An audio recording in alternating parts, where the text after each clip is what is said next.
Okay, we're going to get into our rapid fire segment now. So I'm going to give you a bunch of questions. Are you ready? I guess I have some water. This is intense. I'm ready. He builds it up like it's so hard. Rapid fire segment. It's going to be so fast. Here we go. Hello and welcome to Talking Too Loud with Chris Savage. I'm your host, Chris Savage, and I am joined by the wonderful, very nice person who is Sylvie Lubau. She's our producer. We do all these shows together. She lives in Brooklyn. She's always giving me snark. She's prepping me for the stuff so it sounds good. She's editing. She's doing all things. Sylvie, thank you for what you do. So good to see you. That was nice. You're welcome. Yeah. It is nice to see you too. We're recording a lot of episodes. This is fun. I know. We really are. We got a lot of guests. We're getting a lot of guests, and I'm going to do a quick plug. Our guest today, Natasha Pierre, is a social media expert. She focuses on video marketing. She is a creator. She's an educator. She's a podcaster. Super excited to have her with us on the show. We talk about what it takes to grow a social media following, how you do that, the beginning of her journey. And of course, we got a little bit heady about what does it take? What does it take to continue? What does it take to scale? What does it take to grow? Yep. But I want to say, though, before we ask each other what's got each other talking too loud, we've been getting more guests suggested by the audience. So you out there listening, watching, you guys are good at suggesting guests. You're really good. So keep it up. We're loving it. So please, if there are people who you think would be a good fit for the show, email us at ttlpod@wisc.com. And while I'm at it, don't forget to rate and review the show. That's how more people discover us. So rate us wherever you listen, wherever you watch. And any other plugs you want to get in there, Sylvie, before we get going? You got all the plugs. We're all plugged. Okay, good. Well, it wouldn't be talking too loud if we didn't start by saying what's got us excited, what's got us thrilled, what's got us animated. Why am I already talking loud? I think I should ask you first because I don't want to ruin your momentum. Oh, please. What's got you talking too loud over there, Savage? You know, what's got me talking, you're not going to believe this. I might. So remember I got flooded out on July 4th? I am talking too loud because now, just to almost, how many months has it been? 4 or 5 months later, the demo is done. The demo is done. So all the floors have been removed. The walls have been removed. 800-pound iron radiators behind my walls have been removed. Asbestos has been abated. That's an important abatement. Drains have been put in. Do I have a room I can use? No, I don't. Not yet. We're not there. We're not there. It's the journey. But I feel this like relief. Like I can't tell you how much better I feel now that the demo is done. The only thing left standing is my beautiful 77-inch TV. They said, do you want to take this off the wall? I said, no. Never. I'm nervous that it's going to get bent. I will be buried with that thing. And you know what has happened? The amount of dust that this TV has absorbed, unbelievable. I don't think it's even going to work now. So, oh God. But I'm excited. I am excited. Even if it's ruined. Fair. You're a man of principle. I'm a man of principle. Yeah.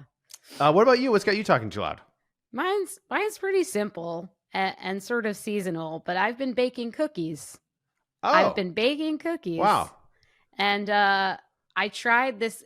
Maybe it's not fair to call this one a cookie.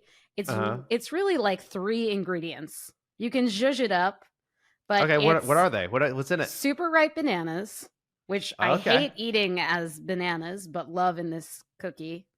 Super ripe bananas, peanut butter, and oatmeal. Oh. And then I zhuzh with honey and chocolate chips. That sounds good. Maybe they should really be like oatmeal balls, but that doesn't sound as good. That's bad branding. Cookies that have peanut butter is a very central element in it. It's a very central element, and they're delightful. And I've been what do you call them? I know I said oatmeal balls, but that's not right. No. So let me think. How about oatmeal cuties? I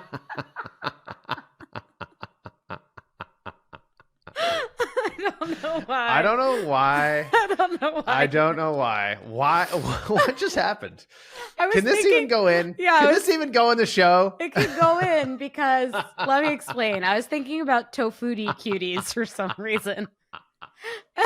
So, oatmeal cuties. So we're here today to talk about social media, video marketing, and oatmeal cuties. Oatmeal cuties, delicious. I actually want some. See? Yeah, that sounds incredible. I would love one right now. I think it, paired well with a drink that I think someone might like. Matcha latte. Natasha Pierre, our guest, loves matcha latte. She's always talking about matcha. She is. We should go to the interview.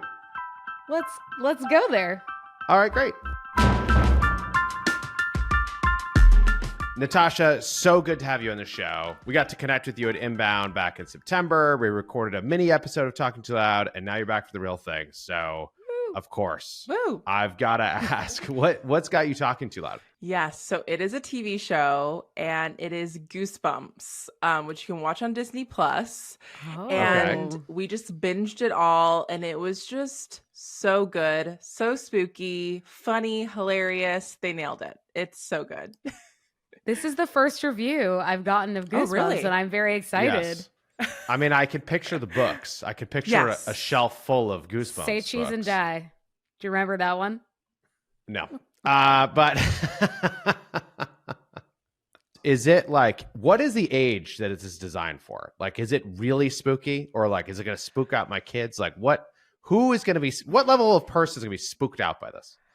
It's on Disney Plus, right? So you would assume it is suitable for children. I am very sensitive to spook, and it was pretty spooky sometimes. Okay. But lots of great relief. Like, it was never like full on stress the entire time, but they did a really great job with the effects. So it was intense. Okay. Because I feel like at this point, all of these streaming services are trying so hard to do different things. I can't trust anything. I mean, Disney Plus might have something really spooky on it. I'm ready, for Saw to show up on there at this point. I'd say it's kiddos approve. It's kiddos approve. Oh, that's good. Okay, yeah. Great. Well, I hope your day-to-day is not as spooky as that, but we're going to get into that now. So, Natasha, you're a social media manager turned video marketing coach. You're an educator. You're a speaker, you're a podcaster, you're a creator. Can you bring us into the journey of starting your own social media management business? Yes, absolutely. And it actually started in my college apartment. I was studying public relations at the time. So I was doing social media, I was doing marketing, and I had some really great internships. And one of my longtime internships that I was like crossing my fingers, that was just going to be my full-time job and make everything really easy after college, randomly just let me go one day. And so I kind of had the panic I think all college students have at one time of like, what am I going to do for the rest of my life after I graduate? And you're a senior? Yes, I was a senior. Yes. Okay. So getting ready to graduate. So you had this job and you're like, Yes. This will be my job, but like Yes. you're already doing it. Yes, exactly. Okay. Kind of as a junior account coordinator. So the goal was that it was going to Okay. become less of an internship and more as like a full-time role. Yeah. And so that didn't really happen. And so I basically had sat down with a mentor of mine and I just threw out this idea and I was like, I think I want to do social media management and offer it as a business. What do you think? And she was like, I love it. Go for it. I'll actually give you your first client. And I was like, oh, okay, so it's happening now. It's happening now. Wow. And That's exciting. so yeah, I think she had kind of inspired me. She was my first internship and she did digital marketing. She worked remotely. It was just her. And I'd never heard of that. I'd never been exposed to it, but she really wanted to encourage us. If you wanted to build and create your own thing, you could. And so at the time, I'd never even thought of entrepreneurship. She fully supported me and kind of got the wheels turning. So I made my own logo. I built a website. I put together some packages, put them on Upwork. That's how I got all my first clients. And then I just graduated and continued doing it and have been doing it ever since. That's amazing. I mean, also just like the entrepreneurial encouragement of just like, oh, let's just do this right now. Like, let's not build a plan and wait for 6 months. And it's like, no, literally tomorrow you can start going. You're still a senior. That's amazing. That's so cool. Yeah, I always say like I don't know if I would have never became an entrepreneur if it wasn't for her, but I think having that exposure made it where I didn't really have anything to lose, right? In a lot of ways I was so Oh yeah, naive. I was already broke, so might as well just like build a business and exactly. continue being broke. This is very similar to our story of like, we started the year out of college and it was like, we don't have any money. Yeah. We already have a million roommates. Like, it's fine to continue to have a million roommates. And if this goes poorly, it's not going to be that different than it is now. It's just going to have to get some other different job, which is interesting because like, I feel like the lifestyle thing creeps in. Like you make more money, you change your lifestyle, you make more money, you change your lifestyle. And then it's extremely hard to be entrepreneurial. It's hard to take those risks. But that stage is kind of like that's magical stage where you can take those risks. That's so awesome. Yeah, I had nothing to lose. That's amazing. That's amazing. You had to get in there. You had to figure it out. The space is still changing, like really rapidly. Social media is changing really rapidly. If you are someone with no audience today, how should they start? Which platform would you start on? How would you think about that? If they were a client or if they were just like a random person who decided this is the moment, what do you think people should do today? How should they be entrepreneurial today to start something? I think start with whatever you have access to, which is kind of what I did, right? I already knew and loved Instagram, and I basically just took the skill set, the experience, the knowledge I had as a user, as a consumer, and then I applied that to my own strategy. And I just played mad scientist. I threw so many different things at the wall. I tried everything. And so not only was I consuming what was maybe working for other people, but I also was just trying it myself and trialing it, especially for those first few clients that I had worked with that were across so many different types of industries. And so I think instead of putting the pressure on figuring out what's the platform, what's the strategy, what's the thing, is actually give yourself some wiggle room to think about where do you have access? Where do you already kind of use social media or really like a certain marketing platform or already like creating a certain type of content? And how can you then use that for your own brand and your goals and kind of just experiment and tweak from there? And like when someone's doing that, help me get like tactical. So let's say it's Instagram and you love consuming stuff on Instagram. You see other creators that you like on Instagram. Do you think that people should be just like start posting daily, start comment? Like, do you think we should be intimidated? Do you think you should emulate people? Like, what do you see working out there? Yeah, definitely. I think the first thing I would do is I would like set the foundation. Like before we start posting, let's kind of set the foundation here. And when it comes to posting frequency, I know a lot of people say just post as many posts as you can and try to post multiple times a day. And I say post within your bandwidth because that's how you're going to get momentum and how you're actually going to be able to not just post for 30 days consistently, but actually be able to post for an entire year so you actually can get a lot of data and insights and information. So if you are a side hustler or you're a busy parent or like really take inventory of your time, can you dedicate an hour a day to social media? Can you only dedicate 30 minutes a day? And really start with that and then build from there. And so I would figure out how often can you post and then decide on where you want to start posting on a platform like Instagram. The good thing is you have lots of options. The bad thing is you do got lots of options. So you got to kind of make some decisions there, right? I think in terms of growth, Reels is going to be the best place to get a lot of reach. So I would recommend starting with Reels and focusing all of your energy there. And then if you were going to add an extra layer on top of that, I definitely recommend stories. I know stories are not often recommended as a growth platform, but when someone comes to your profile, they might want to binge some reels, but they actually want to connect with you as a brand. And stories are a really great vessel to do that in real time. And they're probably like the least produced part of Instagram. So it's an easy thing to add on top of your routine. So those would be the two places I would focus on your content. And then once you get that down, I would recommend adding on actually lives. I think lives are one of the best ways to grow. And when I was really in my growth stage and focusing on growing my account, I went live with people that were in similar industries, similar backgrounds, similar audiences that would complement, but didn't directly do what I did. And we would just have conversations. We would just chat on these lives. And I would get hundreds of people following me just from being exposed to me from that person. So I think collaborative content can be really, really beneficial. I know you also can collaborate with reels and things, which I know can get a little fancy, but if you're creative, you could definitely do that as another collaborative route. But that would be really what I would focus on. And when it comes to what to post, is get clear on who you're posting to attract. What type of content are they looking for? What are the questions and struggles and thoughts and interests that they have? But then also think of your brand. What are you an expert at? What can you bring to the table? What offers are you selling? And kind of meet in the middle when you identify those two things to figure out your topic ideas. So that's kind of like an overview, getting a little bit more nitty gritty there. Awesome. You started as a social media manager and you've turned more into a video marketing coach. Can you talk about like, what are the common questions or projects that you're working on with clients? Like, what do they need the most help with? Where is the market today? Yeah, I would say it's actually mindset. That is what like 80% of the things I coach my clients on is that they'll come to me saying, okay, so my office doesn't look great and I need to get a new lighting, and should I go film somewhere else, and do I need a new phone? And I'm like, no, you just need to create video content exactly as you are. And then they're like, wait, that brings up a lot of thoughts and feelings. And we kind of have to get through that before we talk about the setup. So I find that mindset, I think the biggest thing that I see is perfectionism.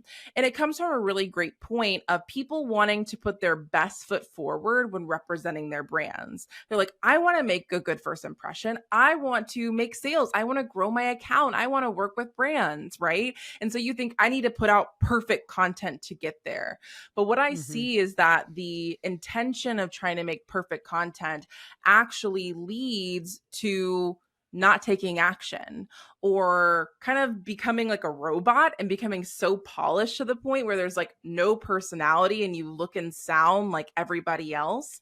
And so mindset is really what we work on a lot of, because whether people came from corporate and think they have to be very overly professional in their content, or if they were bullied as a kid, right? Like all of those things come up because when you're being visible in video content, I mean, you're literally staring right back at yourself and everything's on blast. Like you can't really hide from it. So mindset is often the biggest thing that we focus on, because we can talk about sales and strategy and all these things. But if your mindset isn't there, it's going to make showing up so hard. Yeah, that's very interesting, because I have described that with what we've seen as fear of getting on camera, where like someone will be in meetings talking to you all the time, animated, excited. You're like, you're going to be great on camera. Like you're going to be so good. And then you're like, all right, now here's a camera. And they're like, you're like, oh no, you're going to capture what I'm saying. Like you're going to record my words. Like what if I misspeak, or what if it's like, well, first of all, that's human. And secondly, like you're already engaging as a person. And it's this weird thing, right? Of like, there's something about capturing, speaking, talking, what you look like that like throws people off. And I feel like it's like for a long time, actually, people would ask me about our market. And I would be like, well, that's the interesting thing in our market, is that there's always people who are afraid to get on camera or think it's going to hurt their brand more than it's going to help. And I have seen a shift, definitely. Like COVID shifted things. Everyone being remote, seeing themselves all the time has seen a shift. But I find it very interesting that that's still exactly what you're seeing. And it's that, attitude, mindset, like actually matter, right? Absolutely. And I think there's so much to compare yourself to now. I think you can assume that everyone else got it figured out. Instagram invited everyone else to this class about how to be on a reel. And you just missed out. You just don't have something that everyone else has. But the reality is, I know when I started posting videos, I literally would like go into my closet. I'd get a button down shirt. I would like be very professional, try not to move and that's just not who I am as a person. I love a good button down, obviously, but it's just not who I am as a personality. Right. And eventually I slowly but surely realized when someone was sitting down to work with me, they weren't expecting that person. They were getting exactly who I should be on my videos, but it was a muscle. I had to keep throwing video content at the wall until I started to care a little bit less, but it doesn't mean I never care, right? And so I think it's just accepting that it's very human and very normal, and it just shows that we care, but it's really important to challenge ourselves and push past that discomfort, because on the other side of that is really the impact that your video content can have. Yeah. It's just so funny because it's like when you're starting, no one is going to see your stuff. So no one's going to see you. But it's that fear of like, it's like exactly, I mean, it comes up so often. It's pretty wild. Even I know people who I would say are like extremely talented, make great stuff, and they run into the same problem, this fear of, a new platform. Like I'm starting with nothing. Like, what am I gonna do? It's like, well, no one's gonna see the stuff at first. So that's the good news. Is like if the stuff sucks, like no one's gonna see it, and you'll figure out how to make it great. But that's like you got to do 100 of something rather than doing one. Like I think about that a lot now. I don't know if you agree with that, but I look at things and say you got to do 100. And if you do 100, you probably figure it out. But if you do 10, 5, 15, like that's not enough. Was there a video that you made, Natasha, where you were like, I think I'm kind of getting it. Like, this feels like me, or this feels like sort of Shine Online, the podcast that you host? I don't think there was ever a moment or ever a shift. I think, if anything, the gradual shift was that I just started to enjoy the process. Yeah. And I think people started to realize that. And I think people started to feel less like I was shouting into the abyss, but that people were actually like commenting and replying and sharing and DMing me that the piece of content helped them. So I think I started to see that like, wow, that actually was a little bit better than the first time I did that. Or like, wow, I actually enjoyed the process a little bit better. Or like, wow, that actually helped someone. So even if I hated doing it, it's actually serving someone else. But I don't think there was ever a turn. I will say when IGTV came out, which like, rip, IGTV doesn't exist anymore. I feel like it didn't take off. But I remember being so excited about IGTV. And I think the reason why is because I just really fell in love with video. Because at the time I kind of was like more, I do Instagram. But I just realized that I loved video as a storytelling tool, which to the person that was afraid to even get on video in the first point, I think that was definitely a turning point for me. Yeah, I love that, because I was thinking back to when Talking Too Loud went from audio to video. I was absolutely I'm afraid to be on camera. I don't know what to do with my hands. This feels like it's just going to go badly, right? And at some point, you're right, there wasn't like this interview, but at some point I started to enjoy the video aspect, and I started to like relish in the fact that when like we would laugh, other people could actually see us laughing, or I don't know. So it's a cool observation. It's pretty funny how that works, isn't it? It's just like, I mean, I'm not going to say I was thinking of you, Sylvie, when I said that, but you're waiting for it to come out. She was like, you want me to do what now? I know. You want me to do what? What is that? Just be on camera? But it is this weird, it's like you get all this other information. I actually consume like a bunch of video podcasts. Yeah. And I find that medium I really like, because it's like, I don't necessarily need to watch it the whole time. Like often I'll be listening to it like through Spotify or YouTube Premium. And then there's something that seems like it's funny. It's often comedy for me, but it seems like there's something that's like funny where I need to go see it. And I just swipe up and I see it and I'm watching it.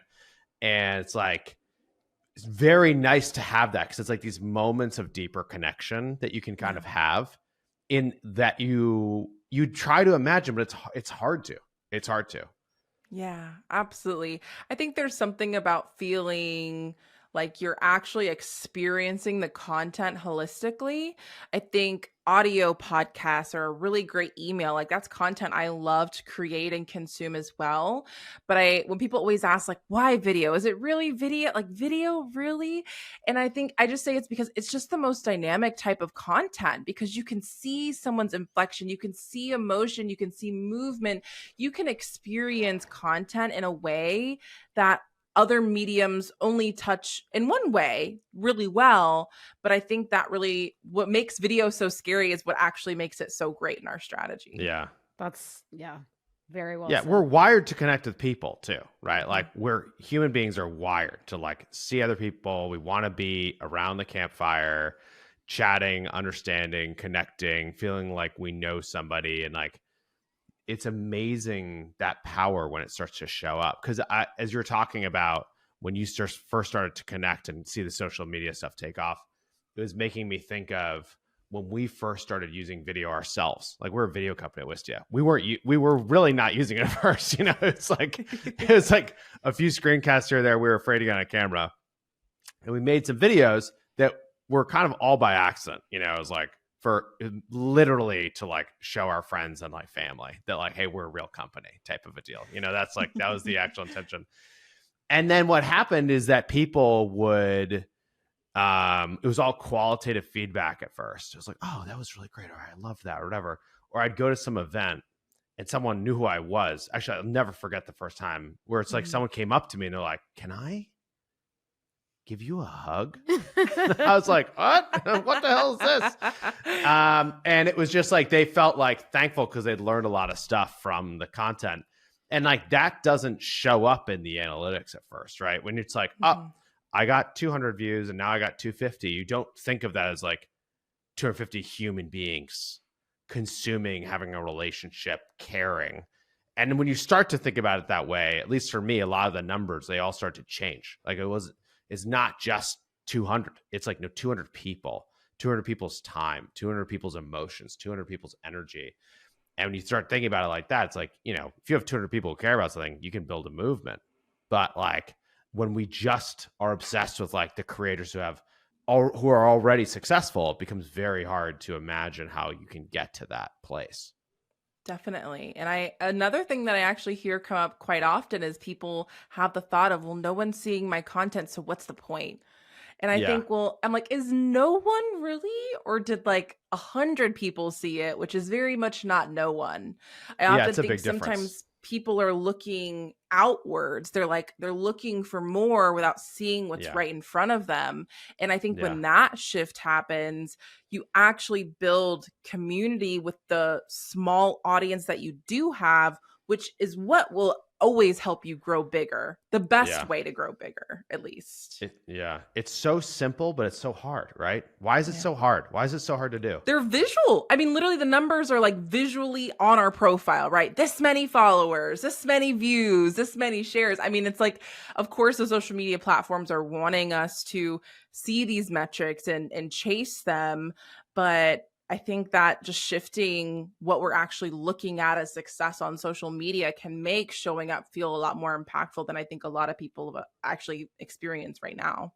Yeah, it's funny. I had an interaction with someone last week who reached out to me. I knew him 10 years ago. I hadn't talked to him in 10 years. He reached out. He's like, hey, I just want to let you know, like, I recommended this like online fitness thing I use called Future, which is, have you heard of this? No. I can send you a referral code. But it's this like online coach who builds workouts for you, and it shows up on your phone and it tracks through Apple Watch. And I've been doing it for like almost 4 years at this point. It's been great. So I mentioned it on a show with Sylvie, and somehow like we put the clip on LinkedIn or something. This guy saw it. I had no idea he still knew who I was or was paying attention. And he reached out to me last week. He's like, I need to let you know I signed up for Future like 3 months ago. And I love it. It's so great. And I'm like, oh, that's so cool. And he's like, can we catch up? I'm like, sure. And we catch up. And he knew all these things and was paying attention to all this stuff. And it reminded me that like, even sometimes you put something up there, 250 people see it. There's like 5 to 10 reactions on it. And you're like, God, like, was that worth it? And then here's someone who like, I hadn't seen his face. I hadn't seen a like, I hadn't seen anything in like 10 years. And he is in the audience paying attention, caring. Like, it was like such an incredible moment. It's like, I don't like everything I look at. I get in a mood where I'm like, I'll like some stuff and then I won't, you know what I mean? And it's like, there's like, we're talking about the people behind the numbers, but I really feel like it's worth getting into because it is this thing that stops people from continuing, right? Like they do 5 posts, nothing takes off. And it's like, that's almost it's like the optimist would look at that and be like, you just communicate with 1,000 people. Like when else in your life have you done that? In the last week? It's just kind of so interesting to me because it's like, we know it, but to your point, you're looking at the numbers. It's hard to believe those are human beings like behind the number. I was just thinking of what you were saying, Chris, and I can relate to that so much. I was launching my program and I sent an email and I was like, if you have any questions, reply, let me know. And this person replied, very thoughtful bullet points, lots of questions. So I answered all the questions, program details, goals, all the things. And the last question was, what is your favorite brand of matcha? And I thought that was such a fascinating question, which people are wondering, do you sell matcha? I don't sell matcha. Yeah. It is very much a part of my brand. Right. Yeah, maybe I should. But it's a part Natasha of my brand. Pierre's matcha. It's incredible. Yeah. Honestly, we just put it on the table. We're putting it on the table. Yeah, we'll you guys said it first. But I share my matcha almost every day. It's like a part of my brand. It's a part of how I connect with my community. It's not random. It's very intentional. I know a lot of my audience is entrepreneurs who love caffeine, who are having a morning beverage. So I choose to share that about myself. And it showed that this person, who then became a client, was one of my favorite clients that I've worked with, had all these questions about the sales process, but also had the thought of, let me ask about something that's personal to her. Mm-hmm. And so I think that shows that they can work together, and that sometimes I think people are focusing on a shorter term result when realizing that every piece of content is like building a house's foundation. It's building these little touch points. It's building these little inside jokes. And instead of thinking of, well, this whole piece of content I created, this one reel I created has to get me sales, instead of thinking, I'm going to post another reel and then I'm going to post another one, and it's going to do different jobs in a way that it needs to for different types of people. So I think when you realize that it's very holistic, and that every piece of content, whether it's connection or if it's really valuable in education, it's really adding all these touch points that whether someone buys in 1 month of knowing your brand or literally years, it's all building up to that point. And so sometimes you just need to have a little bit of patience, and instead of thinking of it as patience, thinking of it as just like enjoying the journey instead of trying to be at the end of the destination. Yes. Giving the snaps. Wow. No, you got Chris snapping. No, I mean, you got Chris snaps. You are speaking my language right now. And I just like, why is it so hard for people? Everyone's just so focused on short term that it's so hard to do these things that are so obvious. But it's like, as you're talking, I'm just thinking about my exact experience of like, we've been working hard over the last year. I started posting on LinkedIn. And like, basically I'd never invested on LinkedIn. It's like slowly but surely. It's like, one post takes off. I'm like, oh my God, it gets this huge number of views. I'm like so excited. And I got like 50 followers. And I'm like, deflated. And then it goes over and over and over. And then eventually it's like planting all these seeds. And just exactly as you're saying, all these reels being out there, all these posts and all these things that are connecting with people in different ways. It starts adding up. Yeah, the follower count starts growing. It's still very small. But the connections and the opportunities and all the things that are coming out of it is like building and building and building and building. So when every week there's some interesting thing that's coming through LinkedIn at this point. And I look at it as like, it's about the journey. I say the exact same thing about the journey. And it's about getting like the inputs right? It's like, I need to figure out how to train my brain to think, oh, I should share this. Like this might actually be interesting or helpful to somebody. And then you start doing that. And then by the time the numbers are there, they don't matter as much in this interesting way. Like I've seen this with just Wistia writ large, right? Been doing this a long time. there's people we would just kill to get a partnership with. Just like at the beginning, I was like, I need this. Like, if I get this, then this company's going to grow so fast. And then you don't get it. And it's over time, you just stay at it and grow. And then the same company comes up, you want to do a partnership, like, so sounds like a good idea. Like, we'll try it. But it's not make or break anymore. It's not like, it's not You this played like it so cool. thing. Sounds good. No, it's not even playing cool. It's just we'll like, try it. it's just, yeah. I wasn't dreaming it's about just like this idea of how the journey goes, like, and enjoying it is the whole key, right? It's like the secret to this stuff of like being able to constantly get better, being able to constantly put more stuff out there. But it's very much the opposite of a lot of like growth advice. Definitely.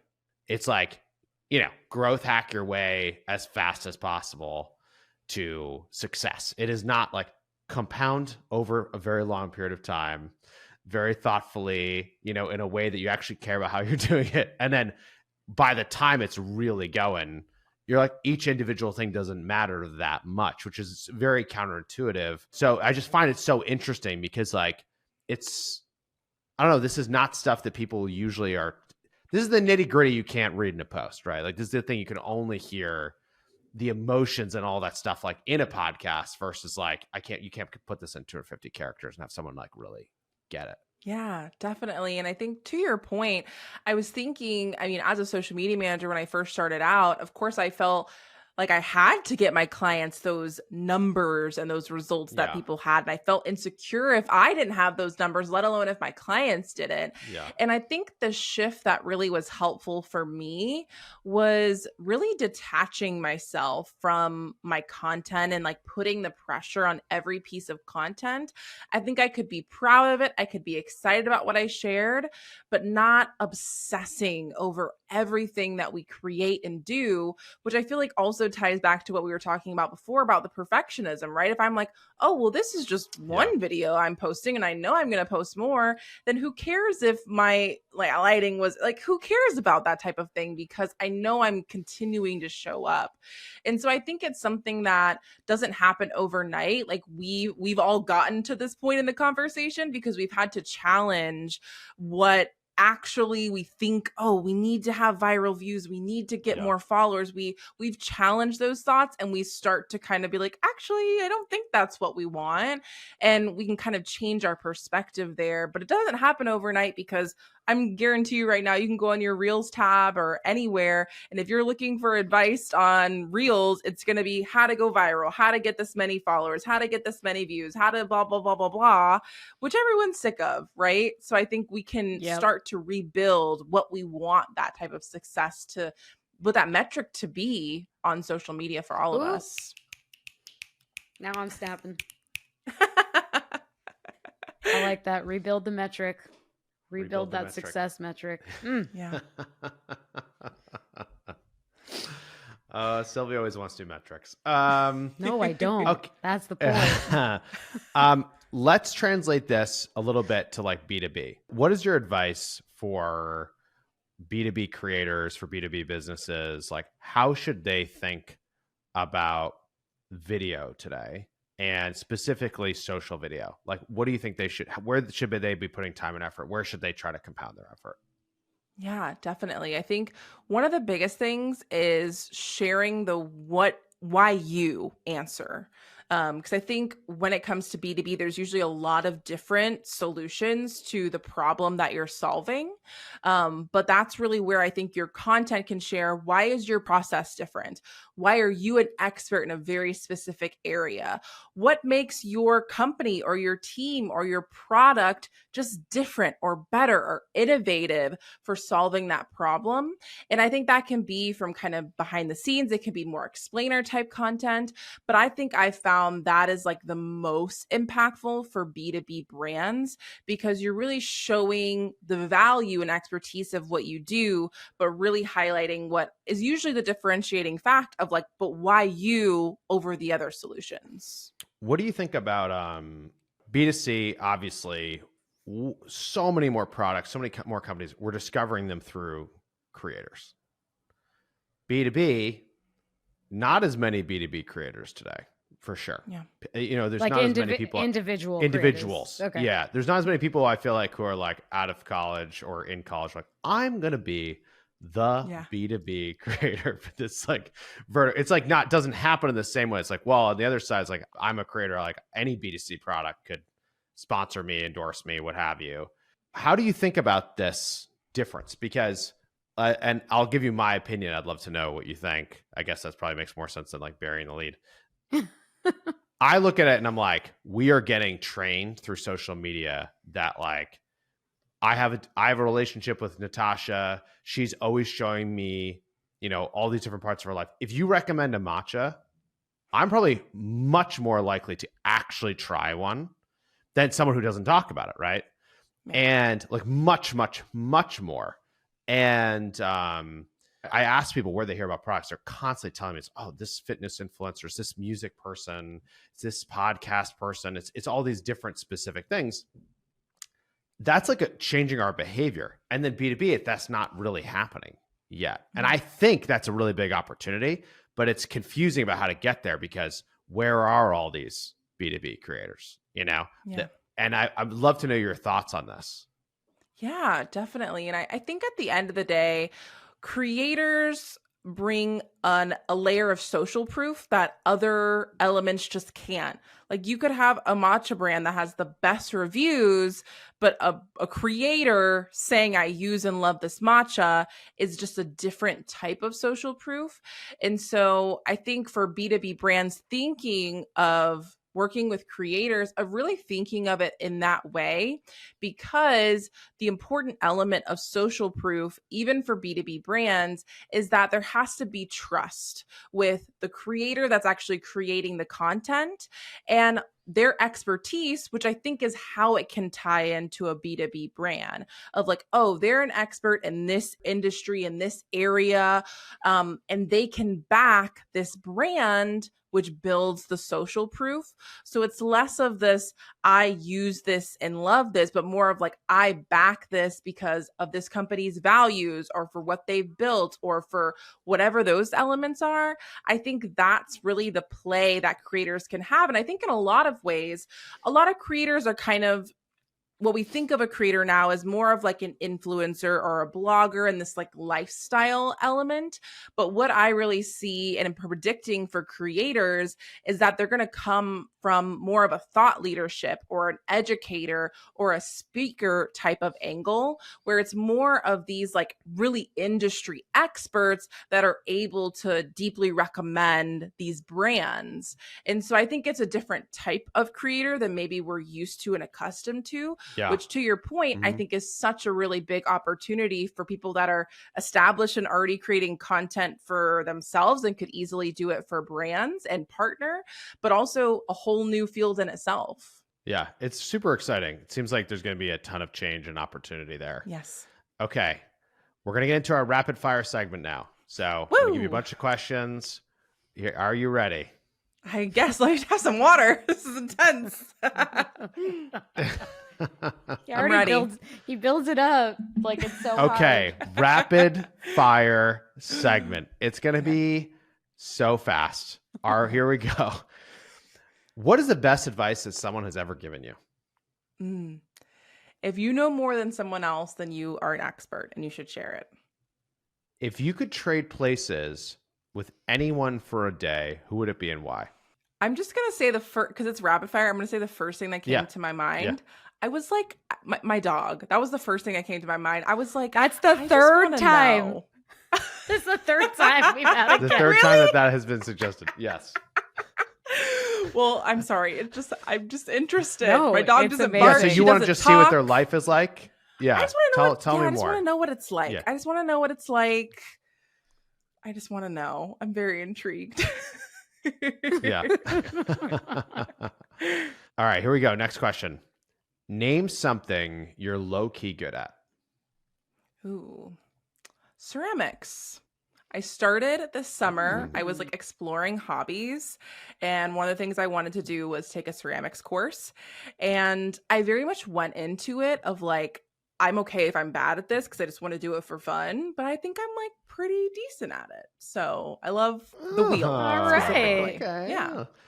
A couple matcha lattes out of a homemade ceramic. Here we go. What's your go-to karaoke song? Oh my gosh. I feel like this is embarrassing, but it has to be rapid fire. Let it out. Promiscuous by Nelly Furtado and Perfect. Timberland. There you go. It's just such a good one because you can do it with someone else. It's just good. That's the dream of karaoke right there. You know, get out there. Have a collaborator. Get a collaborator. Yeah. Oh, I love that. What's your favorite meal of the day? Breakfast, lunch, or dinner? Breakfast, because I get to have my matcha. There you go. Classic. Keeping it on brand. Love it. Natasha, thank you so much for coming on the show. This has been great. Where can people best connect with you? Yes. So on social media at Shine with Natasha, and then over on the Shine Online podcast, wherever you're listening to this podcast. Amazing. Thank you so much. So good to see you. Thank you. Did you see what happened in that interview when I literally leaned in? Oh my! Did you notice that? The lean in moment, I was like, "Oh, shit is going. It's about to go down. It's about to go down."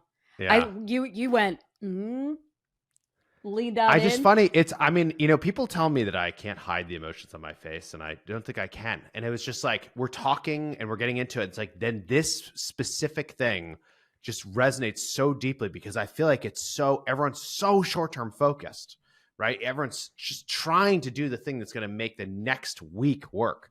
And it's like, no, there's another approach, which is what all the people around you are doing. And I learned this again and again. It's just like being focused on the long term, finding a way to enjoy the journey and getting the inputs of what you're doing right. And she said a lot of stuff in there, but one of the things she said that was really just like, I don't focus as much on like exactly how the reel looks. Cause like, is this going to be the one? I don't know. Yes. That was so powerful. That was so powerful. And it's so simple. It's hard to really know what that means. Like, I'll give you an example. When we went to the offsite, I took a selfie with Brendan and I on the plane and put this selfie on LinkedIn. Mm-hmm. It was just like on our way to Austin, taking the company to the offsite. We'd already posted a video of us being like on our way to Austin. And this selfie, nothing's prepared. Random people walking around. We're both sitting on the aisle, on opposite sides. And it just like takes off. And there's all these comments and tons of views and all this interaction and genuine conversation happening because of this thing. And I'm like, it was like such a lesson for me of how easy it is to overthink this stuff and then add video into the mix. And, how do you look on camera? Does it look good? It's all these other elements that make it so hard to do something that is like, it shouldn't be that hard. It should be simple, but it seems impossible to start like that. Yeah. I think the selfie example is also good because it ties into something else that Natasha said specifically, that like all these engagements, whether it's video or a post, a photo post or a blog article, they're all they're all part of the same foundation, like building this house, I think she had said. And so like the photo was great, but as you mentioned, you also shot a video about it. You also like did 5 other things, kind of like recognizing the offsite. So if you know that you're going to do 5 things, just like we're going to the offsite, it alleviates some of the pressure that like one of those 5 things has to be perfect. And it says now people are going to have 5 different opportunities to engage with you about this thing. Like, that's so cool. And I really like talking about sort of like qualitative impact because I feel like people sleep on it. And when it comes to video, there is so much qualitative impact that's happening. Like, sure, there are likes and reshares and but there are those emails, right? There are those emails that you got, or a message that you got from a friend, and the message that Natasha got from a future client. Like, qualitative feedback matters, I guess, is all I'm trying to say. It matters. And it's interesting because like it matters at the beginning. You send something to your friends and they're like, I like this or I don't like this, or this part's confusing, whatever. You're getting qualitative feedback. Then you put it online. You might not get as much, maybe you already have an audience, but let's assume you don't. There's some kind of interaction. Then what happens when you actually have a lot of people? Mm-hmm. People still then forget qualitative feedback. Mm-hmm. They just hone in on the quantitative because like, well, I moved the numbers 10% or I moved the numbers 2%. Oh God, this sucks. And the absolute might still be significant, or there might be things in the qualitative that if you understand, it makes it much easier to move the quantitative numbers. And I find this all the time is like, it's like, you know, this is true also with like A/B testing. Like people want to A/B test stuff to answer things, but like to have statistical significance at A/B test, you often has to last a while. You have to have a huge audience that sees it. But if you go take something and you have 10 people user test it, you're probably going to figure out like what's actually working and what's not. Totally. And so you're right. It's just such a powerful thing. It's so easy not to do it. And it's like undervalued. It really is. It gets undervalued left and right. That was a great episode. That was a great interview. And actually coming up very soon, we have a webinar with Natasha on November 30th called Creative Ways to Use Video to Increase Sales. So if you want more, Natasha, you want more details, you want more education, definitely check that out. And we'll put the link to it in our notes, not just our personal notes, but even in the show notes for all of you out there. So corny. So that's it. That's the show. Thanks so much. Please rate and review the show wherever you listen to it. It helps get the word out there. Get those 5-star reviews, those 4-star reviews. Anything below that, just email us your feedback. ttlpod@wiz.com. You don't need to give us a bad review. It'll be fine. Just email us at guest ideas. We'd love that. You can find Sylvia and I both on LinkedIn, posting basically daily, and on X, posting somewhat, not as much. A little bit here or there. A little judge. All right, that's it. We'll see you soon. Don't forget to subscribe. Okay, bye.